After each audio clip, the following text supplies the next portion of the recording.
Yine alanayım, brüz 40 vermedi. Kandaydır alanayım, ada gazdan şunun için.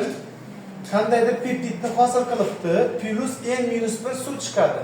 Sababi nechidan alanayim bo'lsa, shundan birdan kam suv chiqadi. Biologiyada mendan yaxshi bilsangiz kerak mana.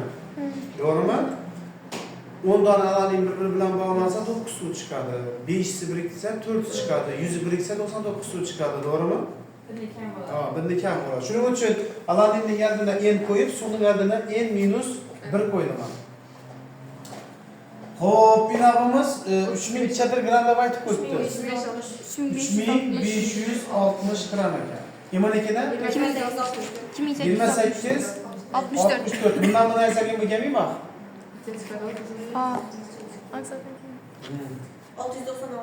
696 gram bo'ladi. Endi osonroq ishlash uchun bularni mollarni qo'yganimiz ma'qul.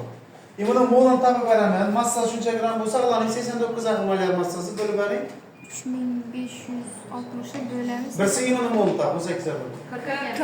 40. 40 mol ekan. Ina bo'lsa 160 mol chiqadi. Shu 160 chiqam ekan. 38 mol ekan, to'g'rimi? Tushundingmi? Shunda imuni passida en boyimini ko'rishda zaman 40 taqsim n teng ana buncha bo'ladi. 38 taqsim n minus 1. Shunday ekan, ko'paytiramiz, yenimiz chiqadi, tamom keyin. Demak, 40 n minus 40 bu yana 38,6 n ekan. Bu yana o'tadi ekanda, 40 bo'ladi ekan. Bu o'tsa 1,4 mi? Shundaymi n? N techa chiqadi. Chiqmadi-ku. Emingiz to'shi 40 bo'lmaydi shu? Точно 40.